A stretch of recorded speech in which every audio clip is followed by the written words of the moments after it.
படைப்பில் மிக உயர்ந்த ஒரு படைப்புடைய உருவத்தை பற்றி சொன்னார்கள். யார் அவர்? மலக்குகளுடைய தலைவர் ஜிப்ரீல் அலைஹிஸ்ஸலாம். அவரை அல்லாஹ்வுடைய தூதர் ஸல்லல்லாஹு அலைஹி வஸல்லம் பார்த்ததை சொன்னார்கள். ஜிப்ரீலை நான் பார்த்தேன், அவருடைய உண்மையான உருவத்தில் அவருக்கு 600 ரெக்கைகள் இருந்தது. ஜிப்ரீலுக்கு 600 ரெக்கைகள் இருந்தது. அந்த ஒவ்வொரு ரெக்கையும் வானங்களில் உள்ளவற்றை மறைத்துவிடும். ஜிப்ரீலின் ஒரு ரெக்கை வானத்தில் உள்ள மேகங்களை, நட்சத்திரங்களை மறைத்துவிடும். அவ்வளவு மிக பிரம்மாண்டமான படைப்பாக ஜிப்ரீலை அல்லாஹ் படைத்திருக்கிறான்.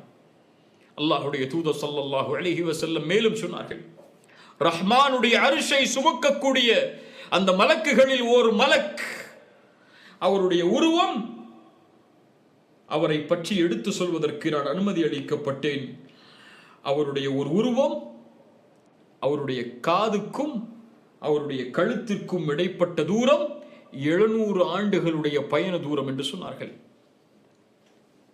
700 ஆண்டுகள் ஒரு மனிதன் பயணம் செய்தால் எவ்வளவு தொலைவை அடைய முடியுமோ அதுதான் அந்த ஹமலத்துல் அரிஷை சுமக்கக்கூடிய அந்த மலக்குடைய காதிலிருந்து கழுத்து வரை உள்ள தொலைவு என்று அல்லாஹ்வுடைய தூதர் ஸல்லல்லாஹு அலைஹி வஸல்லம் அவர்கள் சொன்னார்கள். அல்லாஹ்வுடைய பிரம்மாண்ட படைப்பை பாருங்கள். அந்த படைப்பில் நாம் எல்லாம் எம்மாத்திரம். அல்லாஹ் ரப்புல் ஆலமீன் நம்மை பாதுகாப்பானாக.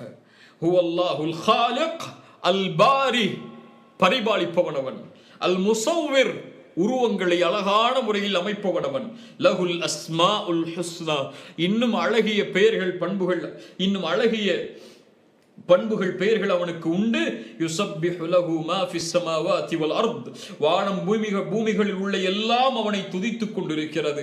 வஹுவல் அஸீஸ், அவன் மிகைத்தவன், அல் ஹகீம், ஞானம் உள்ளவன் என்று அல்லாஹ் ரப்புல் ஆலமீன் சூரத்துல் ஹஷ்ருடைய இந்த வசனங்களில் அல்லாஹ் சொல்கிறான்.